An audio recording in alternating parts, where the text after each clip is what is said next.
C'est presque une habitude pour Bulsang. Au palais de justice de Hong Kong, cet ancien élu démocrate vient assister à une audience.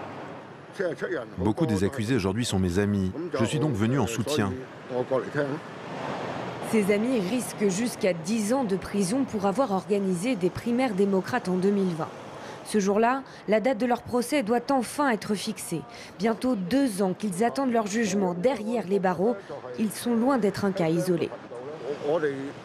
Ces temps-ci, on se sent comme assommé, parce que jour après jour, des personnes sont condamnées de 2 à 5 ans de prison. Je ne reconnais plus Hong Kong maintenant. Depuis l'application de la loi sur la sécurité nationale en 2020, l'appareil judiciaire hongkongais croule sous les procédures. Figures politiques, avocats, journalistes, militants, les procès s'enchaînent, tout comme les emprisonnements. Pour les seules manifestations de 2019, 1300 personnes sont emprisonnées. Fat Chai a passé près de 3 ans derrière ces murs.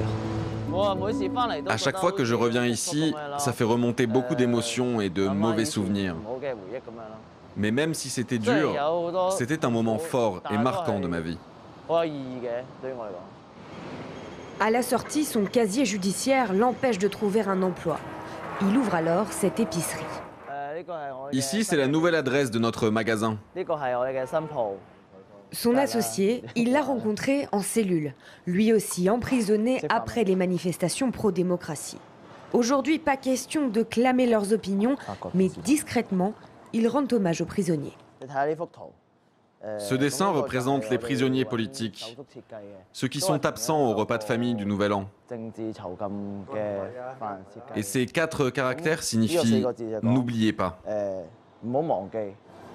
La moindre allusion politique comme celle-ci les expose à de nouvelles poursuites, un risque qu'ils assument. Si je n'ose même plus faire quelque chose d'aussi infime, est-ce que ça vaut encore le coup d'être humain ? Toute critique du pouvoir peut désormais être considérée comme subversive, donc illégale et condamnable, ce qui étouffe la contestation à petit feu. Mais quelques organisations tentent encore de se faire entendre. Chan Po-ying a pris la tête de la Ligue des sociodémocrates. La plupart des autres membres sont en prison. De mon point de vue, le gouvernement de Hong Kong fait tout ce qu'il peut pour contrôler et détruire la société civile. Elle fait face à des intimidations croissantes de la part des autorités. Si on installe un stand dans la rue, la police nous surveille toute la journée et elle nous filme.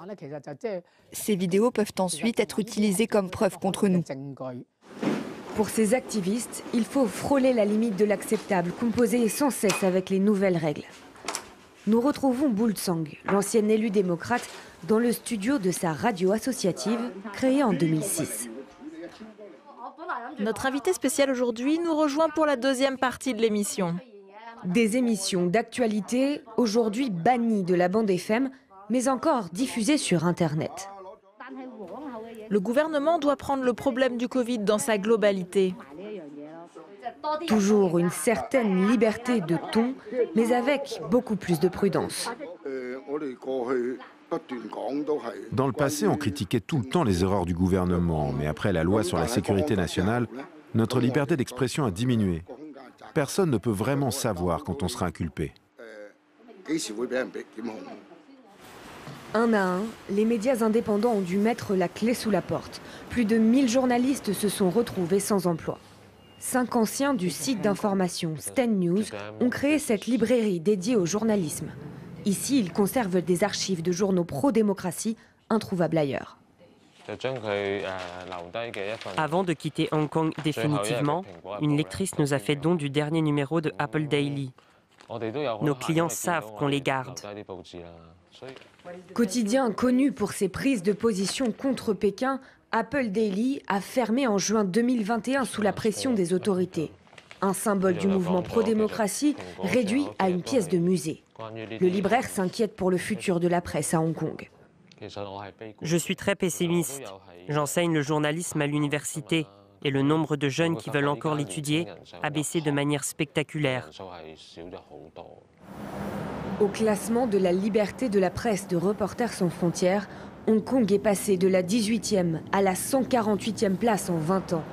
Une dégringolade symptomatique de la reprise en main du territoire par Pékin.